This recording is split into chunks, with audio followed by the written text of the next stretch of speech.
Eh, iya, dia udah mengambil spesialisasi dakwah di tengah masyarakat ya. Jarang sekali pendakwah kita yang bisa bicara di lokalisasi. Jarang sekali pendakwah kita yang bisa bicara dengan orang-orang terminal. Jarang sekali pendakwah kita ini yang bisa bicara di diskotik.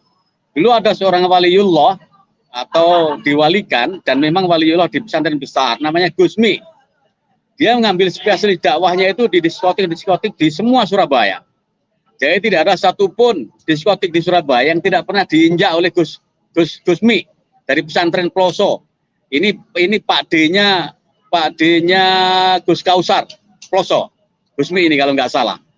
Apa namanya? Jadi apa? Ya ketika dia harus kembali normal dalam tanda kutip berdakwah seperti umumnya yang lain, berarti segmen yang selama ini dia bangun, segmen yang membesarkan nama dia ditinggalkan. Nah, wong ini udah terbukti berhasil, kehadirannya dibutuhkan, pencerahannya diharapkan, guyonannya lawannya mencerahkan, meringankan beban masyarakat di lokalisasi, di terminal, di jalanan dan semacamnya. Kenapa harus ditinggalkan? Emang ada tiap pendakwah bisa untuk ngurusi orang-orang seperti itu. Jadi menurut saya ini dalam target kerugian bagi kita, kerugian umat ya, karena tidak semua orang bisa berkomunikasi dengan grassroots, dengan orang punya segmen latar belakang seperti selama ini sasaran dakwahnya Gus Miftah. Nah, kalau Gusmi ini kan bisa masuk ke diskotik dan tidak terbawa irama atau arus dinamika serta budaya diskotik karena orang menganggap dia adalah levelnya wali. Nah, berarti kan kita harus dalam karakter ini, kalau memang yang bisa masuk ke lini-lini dakwah di kalangan hitam adalah orang dengan kualitas wali, berarti kan sedikit atau banyak sisi kewalian itu ada juga di Gus Miftah ini. Nah, apa namanya?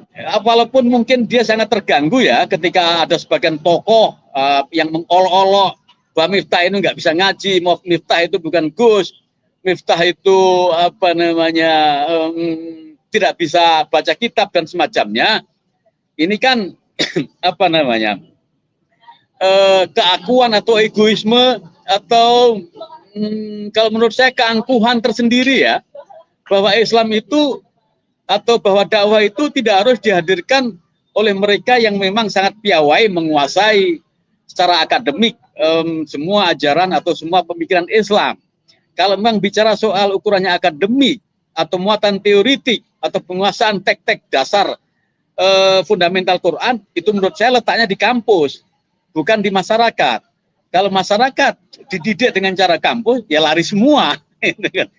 Wong di kampus saja ketika Islam atau kajian ke Islam dihadirkan secara monoton normatif, itu pasti akan ditinggalkan oleh anak-anak. Anak-anak itu menjadi sabar di situ karena bayar dan semacamnya. Nah ini kan kita harus lebih jernih melihat persoalan ini. Di tengah arus hedonisme, dan hedonisme itu tidak bisa disentuh, agama tidak bisa menjangkau, tokoh-tokoh tidak bisa mengakses kehidupan hedonis, kaum hedonis itu. Nah ini Gus Miftah bisa. Dia bisa duduk bersama, bisa tergelak barengan, bisa berbagi kopi, bisa bertukar rokok, dan semacamnya. Ada pendakwah seperti itu.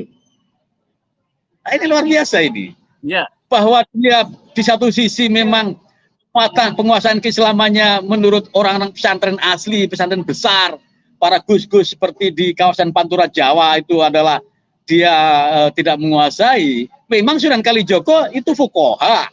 Memang Kalijogo itu menguasai teori-teori kalam dengan baik. Emang Kalijogo itu hebat dalam persoalan hukum Islam. Fuqaha Kalijogo menurut saya Miftah ini ya the next Kalijogo. Gitu loh. Kalijogo tidak bisa ngaji seperti Sunan Kudus. Sunan Kudus Ja'far Sotik Al-Hamadani yang memang fuqaha, ahli fikih.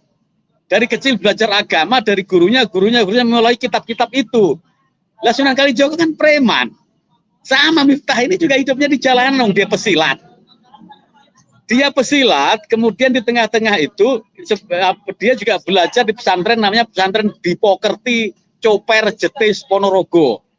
Pesantren Dipokerti ini orang Ponorogonya menyebutnya pesantren jadukan, pesantren untuk kesaktian. Kebal, tidak mempan bacok, tidak mempan peluru, rambutnya dipotong pakai gunting tidak tedas dan semacamnya itu. Suwuknya, perdukunannya kuat. Nah, Miftah memang menempa diri di pesantren model itu. Jadi dia udah menyadari dari awal kenapa milih pesantren seperti itu, karena segmen dakwah yang dia pilih adalah dunia yang keras, dunia hitam, dunia yang sama sekali tidak bisa dijangkau oleh gus-gus besar di Pantura itu, atau mereka yang bermarkas di Keramat Raya 164 itu. Coba yang di Keramat Raya 164 itu melakukan apa yang dilakukan oleh Miftah semalam saja, bisa nggak dia? Ini tantangannya luas. Jadi dakwah itu tidak kemudian seukuran pesantren. Kalau kita tarik ke para waliullah, ada Abu Yazid Al-Bustami, ya. Ini orang tidak tahu bahwa dia itu aulia illah. Orang tidak tahu bahwa dia itu salah satu dari wali Allah, Abu Yazid Al-Bustami ini. Kenapa? Hidupnya di jalanan, hidupnya di lokalisasi, hidupnya dengan Bromo Corah dan semacamnya. Tapi kemudian ternyata Syekh Abdul Qadir Al-Jilani memang dia seorang wali dan performennya seorang wali, pakai jubah, pakai gamis, pakai tasbih ke sana kemari, sehingga orang pun tahu bahwa dia waliullah. Nah, Abu Yazid Al-Bustami ini nggak ada yang tahu. Ya, Abu Yazid Al-Bustami sekarang ini yang Miftah itu, gitu loh. Saya mananya begitu, Pak Yusuf.